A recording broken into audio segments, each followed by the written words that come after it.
And our subject is living for others. Es viviendo para otros. Y hemos venido a esta última porción, hemos llegado a esta última porción de la carta de Pablo a los Romanos, del capítulo 12, que él pasó de la enseñanza doctrinal a enseñanza práctica. Y estos capítulos finales, a la verdad, vienen desde el principio del capítulo 12. Son los capítulos finales que hablan respecto de la adoración de dos tipos. El tipo de adoración que estamos ofreciendo en este culto, en este momento, una adoración directa a Dios, donde nos dirigimos directamente a Dios, donde levantamos a Dios y lo magnificamos y lo alabamos y le damos gracias, donde ofrecemos nuestras oraciones y peticiones y le escuchamos hablar, escuchamos su voz. Y después el otro tipo de adoración, que es la ofrenda de nuestras vidas, como un sacrificio vivo. Entonces hay dos áreas de adoración diferentes y después el apóstol Pablo procede a lidiar con exhortaciones prácticas. Y bueno, atravesamos el capítulo 12 y el 13 y en el tiempo presente voy a dejar a un lado el capítulo 14 porque lidia con un asunto hasta cierto punto que respecta a la iglesia de Roma y otras iglesias en aquel entonces, relacionado con el problema judío-gentil. Y entre los judíos conversos había aquellos que les era muy difícil dejar todas sus prácticas judías y caminos judíos. Entonces el apóstol Pablo da ejemplos de aquellos que continuaban aferrándose a las reglas de comida del Antiguo Testamento, y también pensaban que el séptimo día tenía que seguir siendo día de reposo, y en vez de tomar el primer día de la semana y reunirse con el pueblo del Señor, como hacían en aquel entonces, como patrón para nosotros. Y estos judíos conversos confiaban en Cristo por completo, sí, creían en Él y en su muerte redentora en la cruz de Calvario. Sabían que ese era el único medio a través del cual podían ser perdonados, pero no podían ayudarse, por así decirlo, dejar todas sus prácticas judías.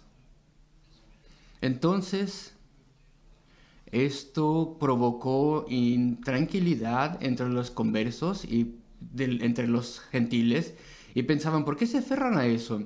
Y bueno, los judíos tenían falta de paz al respecto de los gentiles que no guardaban el día de reposo, según ellos.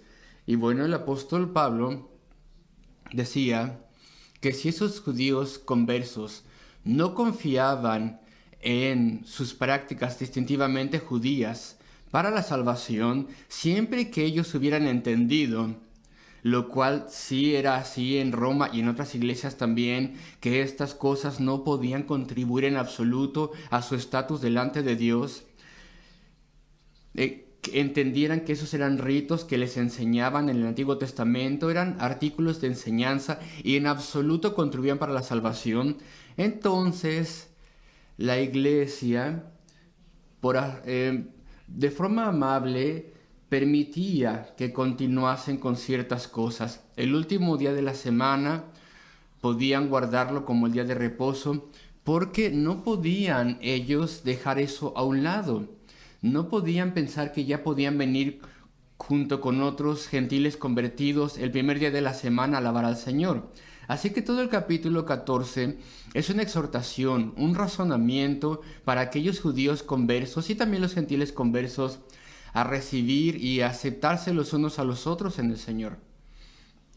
Y algunas veces, y no me voy a quedar mucho con esto, la enseñanza de Romanos 14 a veces es usada de forma errónea como un medio para persuadir a los cristianos a que no les preocupe si otros cristianos desobedecen la Escritura.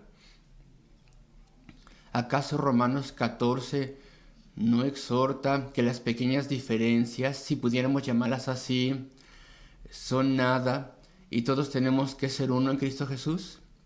Entonces, si las personas desobedecen al Señor, por ejemplo, si los cristianos se apartan a una mundanalidad que no es bíblica en lo que respecta a su entretenimiento y gustos, etcétera, ¿acaso otros creyentes tendrían que decir, bueno, no nos tendríamos que preocupar?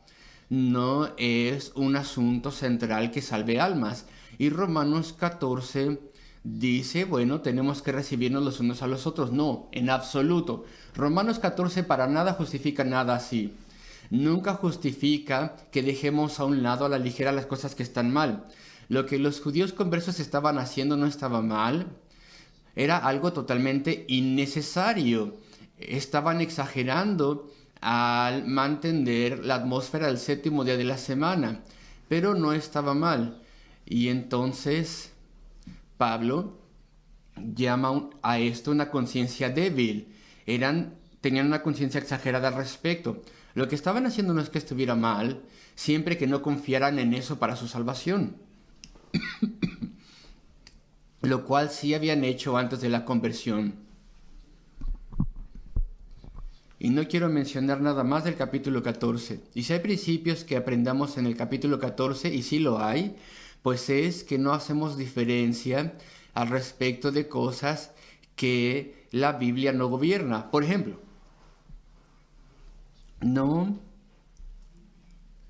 vamos a preocuparnos demasiado debido a prácticas puramente humanas que la Escritura no determina. Por ejemplo, cómo una madre debe alimentar a su hijo, a su bebé. Una madre quiere seguir cierta política y plan y otra madre pues una diferente.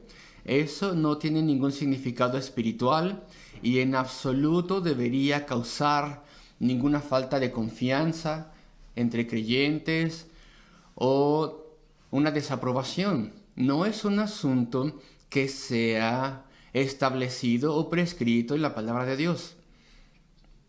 Y el capítulo 14 aplicaría a tales cosas, pero no las cosas que son gobernadas en la Escritura. Entonces, vengo al capítulo 15. Así que los que somos fuertes debemos soportar las flaquezas de los débiles y no agradarnos a nosotros mismos. La exhortación ha sido que respetemos a otros creyentes que están caminando con el Señor por completo. Y entonces tenemos estas palabras aquí. Mi primer punto será una vida desinteresada.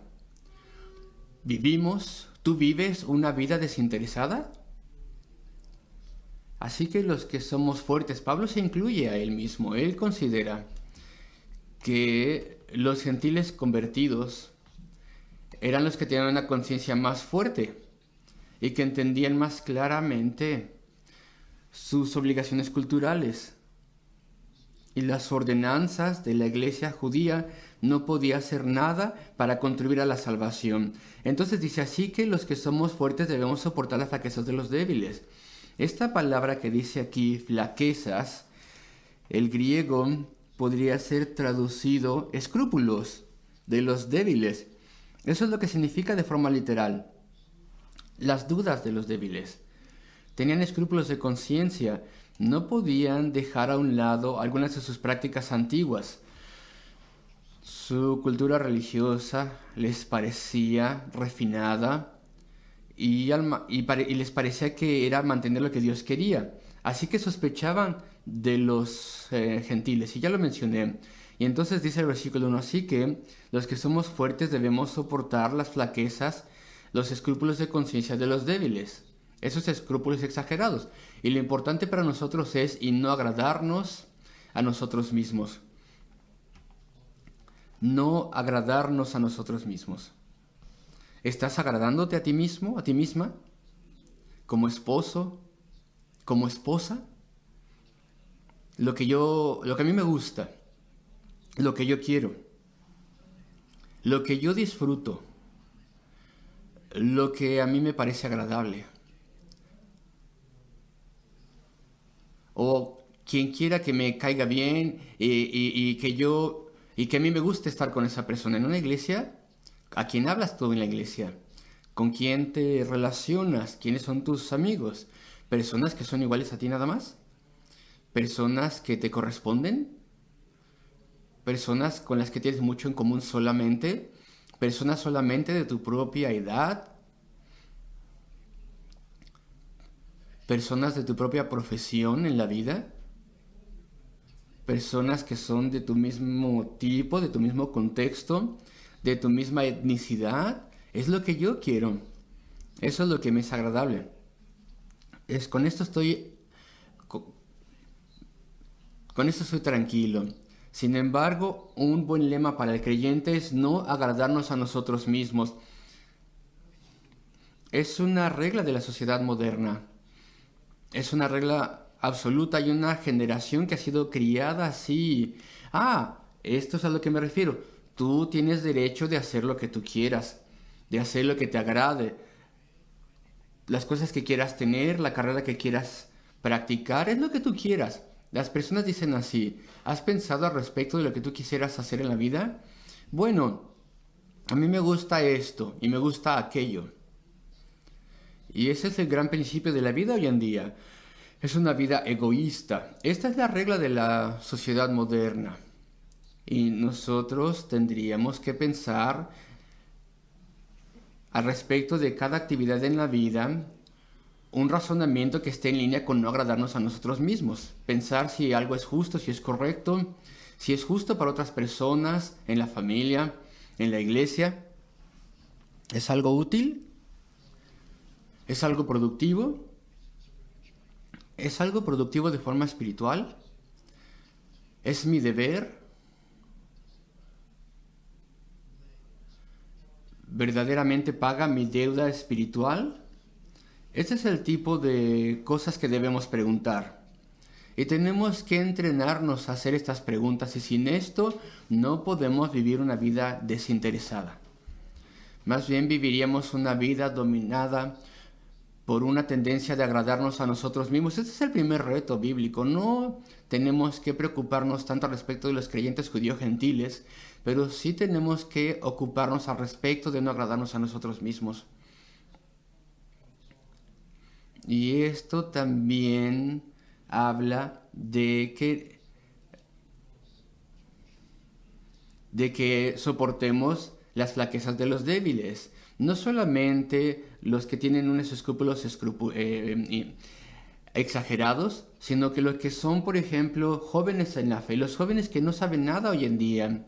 Hoy en día estamos en una nación, en el Reino Unido, donde las personas crecen y no tienen ninguna instrucción espiritual, no tienen ninguna información al respecto de los asuntos más importantes de la vida, ninguna información al respecto de la eternidad y el alma o Dios. Están muertos delante de Dios y ellos no lo saben. Y ellos no saben nada respecto de estas cosas. ¿Tú puedes aguantar esto y soportarlo? ¿Tú que has sido salvo? ¿Tú que tienes tales privilegios y bendiciones? ¿Puedes soportar que hay jóvenes que no saben absolutamente nada, ni siquiera los principios fundamentales de los asuntos morales? Son los débiles, tienen desventajas. ¿Y tú haces algo por ellos? Tenemos muchas escuelas dominicales, como tú sabes, e intentamos hacer un esfuerzo. Podríamos tener más escuelas dominicales si hubiera más personas que deseasen enseñar y transportar y ayudar. Estamos entonces agradándonos solamente a nosotros mismos. Tenemos que vivir una vida desinteresada. Ese es el tema que tenemos aquí. Me preocupa mucho la forma en que el apóstol, o no me preocupa, me conmueve mucho cómo el apóstol se incluye en este razonamiento. Nosotros que somos fuertes, debemos soportar las flaquezas de los débiles y no agradarnos a nosotros mismos. Él se pone a sí mismo bajo escrutinio, también bajo examinación, también se incluye él mismo. ¿Por qué? No estamos disponibles para hacer más, para contribuir más, porque no nos agrada, no nos conviene, porque no nos viene bien, porque estamos agradándonos nosotros mismos. Versículo 2, cada uno de nosotros agrade a su prójimo. Esto significa otros creyentes, otros miembros de la iglesia. Cada uno de nosotros agrada a su prójimo en lo que es bueno para edificación. Pero esto también lo extendemos, aquí donde dice prójimo, a todas las personas, para edificación, para fortalecimiento. Y tenemos una gran carga por estas cosas. Esto nos enseña un poco del apóstol al incluirse a sí mismo. Él parece arrepentirse de alguna cosa que él haya encontrado en sí mismo que no cumpla con esto y se rededica al Señor. Su vida constantemente iba de lugar en lugar, plantaba una iglesia aquí y en diferentes ocasiones la pastoreaba por un tiempo, no durante mucho tiempo. Y en esa iglesia se formaban profundos lazos y vivía allí entre las personas y les guiaba y tenían comunión con él y les amaba y le amaban a él. Y después pues hay más por hacer, hay lugares a los cuales alcanzar con el evangelio, y Dios le había designado a ser ministro a los gentiles, el apóstol a los gentiles, así que tenía que despedirse y se levantaba y se iba, y después una vez más era pionero e iba a lugares donde habría persecución y problemas, prisiones, apedreamientos, encallaría su barco y no le llegarían las cosas necesarias. Y ese patrón lo tenía constantemente. Y él creía que tenía que volver a Jerusalén después y que tenía que exhortar y que tenía que tomar ofrendas ahí de otras ofrendas para ayudar en la hambruna, en esos lugares. Y cuando él estaba ahí, él sabía que sería arrestado y que estaría en problemas. Y que tal vez habría un periodo largo de estar en prisión y que todo terminaría con castigo y martirio. Él sabía todas estas cosas. Y aún así las personas le decían de forma natural: Pablo, quédate aquí, te amamos, te necesitamos aquí. Podemos edificar de aquí muchas cosas, pero eso no era su llamado. Él nunca se agradaba a sí mismo. Él no se consideraba a sí mismo. Él seguía el llamado de Dios, a pesar de que le costase tanto. Pero a pesar de que nos costa a nosotros muy poco, solamente un poco de esfuerzo en nuestras oraciones, nosotros fallamos. Y no estamos siguiendo estas instrucciones. Aquí tenemos la exhortación. Así que no nos agrademos, sino que cada uno de nosotros agrade a su prójimo en lo que es bueno para edificación. Versículo 3 después. Porque ni aun Cristo se agradó a sí mismo. Tenemos el ejemplo de Cristo Jesús el Señor. Es una señal de gracia, una señal de gracia de aquellos que verdaderamente han sido convertidos, que ellos desean seguir a Cristo. No pueden seguirle a la cruz del Calvario. No podemos seguirle en su muerte redentora por pecadores. Solamente Cristo, quien es Dios y hombre, podía sufrir y morir por pecadores y cargar el castigo debido a su pueblo. No podemos seguirle en todo, pero en su conducta general de vida y en su amor y su amabilidad y en sus buenas obras. Y claro que no podemos llegar a su perfección, pero deseamos seguirle y ser sus discípulos. Esa es una seña de gracia, una marca de gracia. No conformarnos y amoldarnos a este mundo. Esto es lo que yo quiero, sino más bien ser como Cristo, el Salvador del mundo. Y entonces el apóstol Pablo pone su ejemplo. Porque ni aun Cristo se agradó a sí mismo.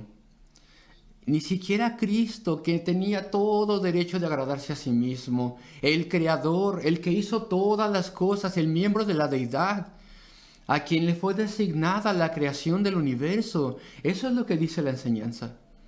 Aquel a quien pertenecemos por derecho, quien tenía todo derecho de ser servido y adorado, incluso durante su caminar en esta tierra, pero desde luego que dejó a un lado su derecho para poder venir a este mundo, para vivir una vida de justicia perfecta, para enseñar y hacer las grandes obras de compasión y en última instancia para ir a la cruz del Calvario.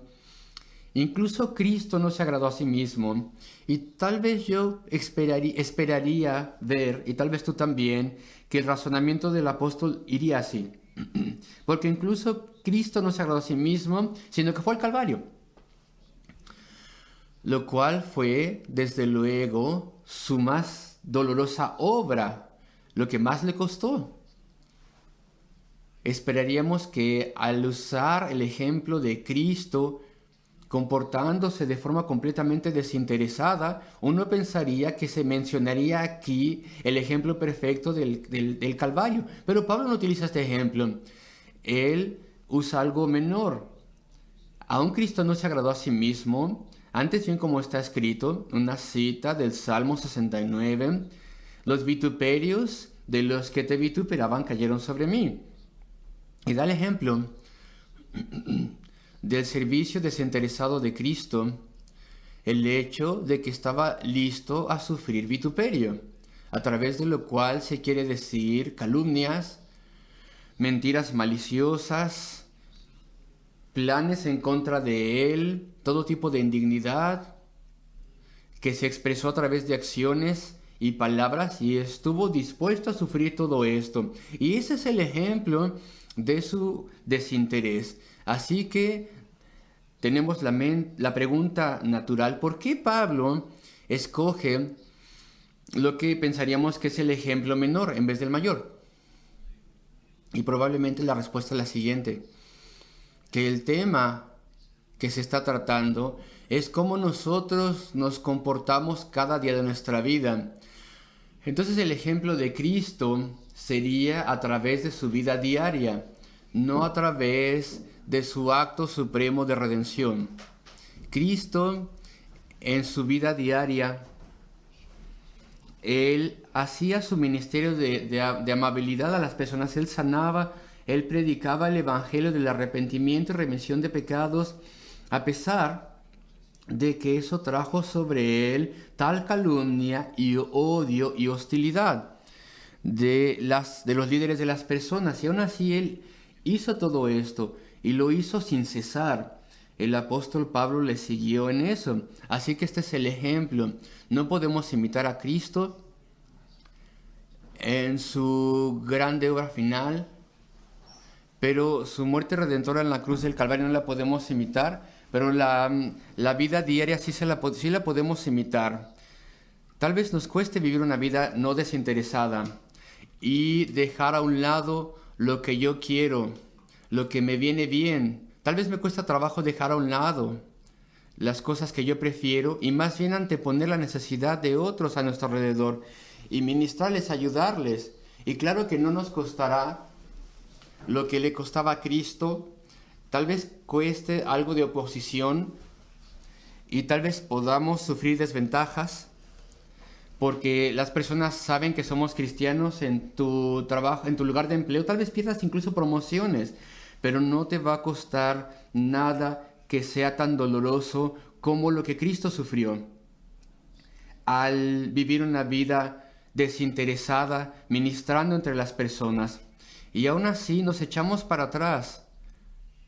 Y cada día, si tú observas tu vida, cada día incluye un gran número de decisiones egoístas. Entonces debemos seguir el ejemplo de Cristo. Incluso Cristo no se agradó a sí mismo. Antes bien, como está escrito, los vituperios de los que te vituperaban cayeron sobre mí. Si tan solo nosotros pudiéramos seguirle mejor de lo que lo hacemos. El ejemplo de Cristo muestra nuestra obligación. Piensa respecto de él. Cada paso de su ministerio muestra su esfuerzo de sanar, de bendecir, de enseñar, de salvar almas perdidas. Cada sanación refleja su preocupación por otros. Una vida desinteresada de Cristo. Cada instrucción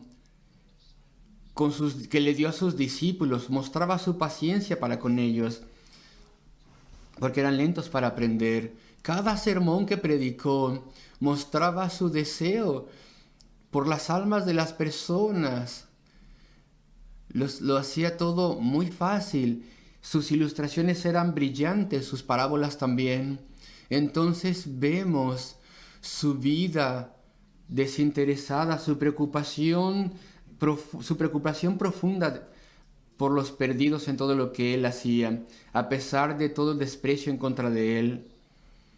Y entonces a nosotros nos cuesta solamente pequeñas desavenencias y aún así nos echamos para atrás. Y bueno, estamos viendo la vida desinteresada, punto número 1. Punto número 2, el ejemplo de Cristo. Y después Pablo nos lleva al lugar de las escrituras del Antiguo Testamento, nos lleva al Antiguo Testamento para que podamos aprender de la vida desinteresada. Versículo 4. Porque las cosas que se escribieron antes, para nuestra enseñanza se escribieron, a fin de que por la paciencia y la consolación de las Escrituras tengamos esperanza. Y este es nuestro punto final. La ayuda que nos da incluso el Antiguo Testamento. Ahora parece que no es consecuencia lógica de lo anterior, pero sí lo es. Pablo introduce aquí algo para justificar su cita en el versículo 3. Cualquier cosa que fue escrita antes, fue escrita para nuestra enseñanza. Bien, unos cuantos comentarios a este respecto, sí. Tenemos el Nuevo Testamento, tenemos la narrativa de la venida de Cristo, tenemos los evangelios. El evangelio fue anunciado a nosotros, tenemos las epístolas de Pablo que nos dicen cómo tenemos que conducirnos, cómo tenemos que comportarnos en nuestra vida eclesial, cuáles son nuestros deberes. Tenemos todas las predicciones que culminaron en el libro de Apocalipsis, estas predicciones del plan de Dios. En Mateo y en otras partes se tienen más explicaciones de lo que viene en los últimos días, también en Apocalipsis. Entonces pensamos que el Nuevo Testamento es más relevante para la era cristiana. Y claro que reconocemos que el Antiguo Testamento es parte de la Escritura, es para nosotros. Sin embargo, todavía tenemos tal vez este sentir de que el Antiguo Testamento nos es menos relevante que el Nuevo Testamento. Sin embargo, no es así, dice el apóstol Pablo. ¿Acaso no sabes que el Antiguo Testamento fue diseñado por Dios, fue ensamblado, fue compilado, fue diseñado para la época del Nuevo Testamento? Fue evidentemente para los creyentes que vivían en el Antiguo Testamento también, claro. Pero él dice, en particular, fue diseñado y ensamblado para la época del Evangelio, para la época del Nuevo Testamento. Y esto es algo muy importante. A veces tal vez pienses, ¿por qué es esto así? ¿Por qué el largo periodo del Antiguo Testamento, su narrativa histórica y todo lo que se escribió allí, por qué en particular sería para la era cristiana, la era en la que vivimos? Bueno, yo no soy ningún experto en población, en cantidad de gente viviente, pero he leído que cuando vivía Cristo había como 200 o 300 millones de personas en el mundo. Algunas personas dicen que eran menos, que eran mucho menos personas viviendo en el mundo. Algunas personas dicen que eran tan solo 60 o 70 millones de personas en todo el mundo. Pero bueno, vamos a tomar el número más alto. Vamos a decir 200 o 300 millones de personas. Ahora, como ustedes tal vez saben, hay más de 7.000 billones de personas. 7 billones de personas, una cosa así, en la población mundial. Pero cuando consideramos que la época de antes de Cristo, a medida que se cumplía que hubiese unos 200 o millones 300 de habitantes cuando Cristo vivió, desde el punto de nuestros primeros padres, podríamos pensar que la cantidad de gente que ha vivido desde nuestros primeros padres hasta Cristo es una cantidad de personas muy pequeña comparada con el tiempo que ha vivido después de la venida de Cristo. Estos 2000 años después, en el cual somos unos 7 billones de personas viviendo hoy en día. Es una gran mayoría de las personas que han vivido en todas las épocas. Hoy en día, entonces, viven muchísimas personas más de lo que vivían en aquel tiempo cuando se cerró el Nuevo Testamento. Aunque tomemos la cantidad de personas mayor de 200 o 300 millones de personas, son 7 billones de personas, muchísimas más personas. Hay muchas más personas en la época de la iglesia que han vivido de lo que han vivido antes de la época del Evangelio. Tal vez es extraño que yo les diga estas cosas en un culto de la mañana, pero nos ayuda a ver que una de las razones por las cuales, si puedo decir esto reverentemente, por qué Dios tuvo tanto cuidado y tan amable de diseñar y construir el Antiguo Testamento y también el Nuevo, evidentemente, para nuestra era, nuestra época, porque ellos tenían una riqueza de enseñanza y ministerio y profundidad que fue diseñada primordialmente para la cantidad de personas que es mucho mayor que habría en el mundo a través de la era del Evangelio. Y menciono esto para ayudarles a ver, espero yo, que Dios en su misericordia está obrando, al darnos la mayor cantidad de revelación con el ejemplo de una iglesia típica, la familia de Abraham, la iglesia del Antiguo Testamento, este ejemplo que nos dio, un ejemplo, como lo dijo un escritor, estos actores inconscientes en el escenario de Dios, supervisados por Dios en su historia y las cosas que vivieron, lo cual nos enseña a todos nosotros que somos la mayoría de personas que estamos viviendo a través de la historia del Evangelio. Dios preparó este manual inspirado de vida. El Antiguo Testamento, podríamos decir, es de igual valía e importancia que el Nuevo Testamento para la guía de la vida del creyente. Y fue diseñado para esta era en particular. Al terminar podría mencionar algunas cosas, explicándoles por qué el Antiguo Testamento es tan importante. Recordemos que nuestro tema es la vida desinteresada, el reto que tenemos de vivir esta vida desinteresada, no pensando en nosotros mismos, sino pensando al respecto de las personas a quien ministramos en la familia, entre nuestros amigos, en donde trabajamos en la iglesia. En segundo lugar, tenemos el ejemplo de Cristo y en tercer lugar, tenemos la gran importancia del Antiguo Testamento al entrenarnos en esta vida desinteresada para vivir por la gloria de Dios y para servir a las personas en donde hemos sido puestos. Obviamente, las grandes explicaciones del Antiguo Testamento son únicas. No las encontramos en el Nuevo Testamento. Las grandes explicaciones, la explicación al respecto de la condición humana.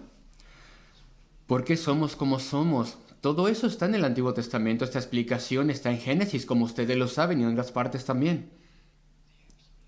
La explicación de la creación. La explicación de la caída de la raza humana. Su estatus delante de Dios debido a la caída.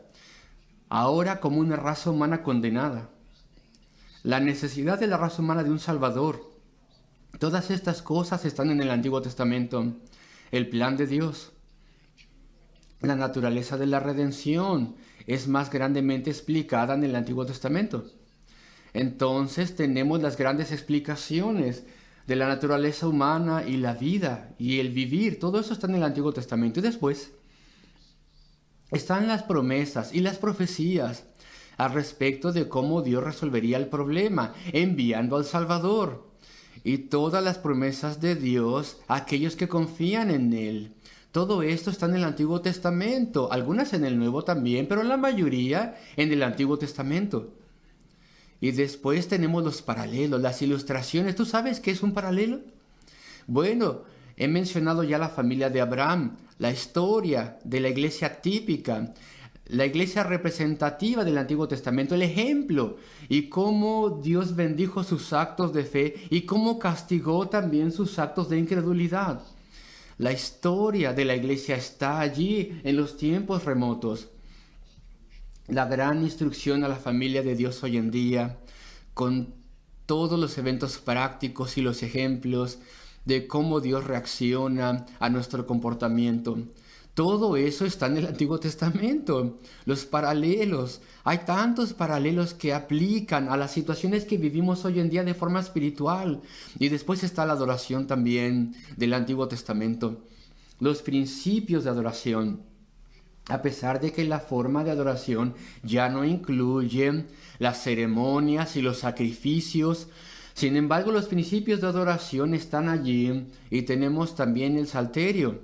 Bueno, no el salterio, los himnos. Tenemos estos libros poéticos de experiencia, los salmos de David, que nos hablan de nuestra experiencia espiritual y nos retan y nos fortalecen. Todo esto es un gran manual del vivir cristiano. Y en general podríamos decir que nos enseña y nos fortalece de una forma espiritual a vivir una vida desinteresada. Estos eran mis 3 encabezados de estos versículos hoy en día. Así que los que somos fuertes debemos soportar las flaquezas de los débiles y no agradarnos a nosotros mismos. Versículo 1 de Romanos 15. Después versículo 2, cada uno de nosotros agrade a su prójimo en lo que es bueno para edificación. Tenemos que soportar a los creyentes y a los incrédulos también para edificación, la vida desinteresada. Y en segundo lugar, versículo 3, el ejemplo de Cristo, quien tuvo gran vituperio y problemas para poder ser el salvador de otros. Y después, la importancia de la Escritura y este enunciado maravilloso, maravillosísimo enunciado, de que las cosas que se escribieron antes para nuestra enseñanza se escribieron, para nosotros se escribieron, dice Pablo. Aquellos de nosotros que vivimos en la era cristiana, de modo que nosotros a través de la paciencia y la consolación, el consuelo de las Escrituras, tengamos esperanza. Y continuaremos con algunos de estos versículos en semanas futuras. Y este es el reto de hoy en día. Vivimos para la gloria de Cristo y vivimos una vida desinteresada. Vayamos a nuestros hogares, examinemos nuestros corazones. ¿Qué es lo que estoy haciendo? ¿Qué he hecho? Esposo, esposa, familia, colegas, gente a mi alrededor. ¿Qué hago por ellos? Habría querido tener tiempo para decirte cómo ayudarte a ser desinteresado, tal vez en otra ocasión. Cómo ayudarte a no pensar en el número 1, en ti. Cómo debemos vivir. ¿Qué debemos de tu carrera con bien? ¿Qué gustos tenemos que tener? ¿Qué tenemos que hacer? ¿Estás planeando tu carrera como una persona joven? Bueno, sí, planea con cuidado, en oración, pero no pases demasiado tiempo soñando en esto, porque entonces te preocupas demasiado por ti mismo, por ti misma y tus ocupaciones. Y nosotros estamos aquí, somos llamados todos nosotros creyentes a vivir una vida desinteresada, no a seguir lo que yo quiera. Que el Señor nos ayude.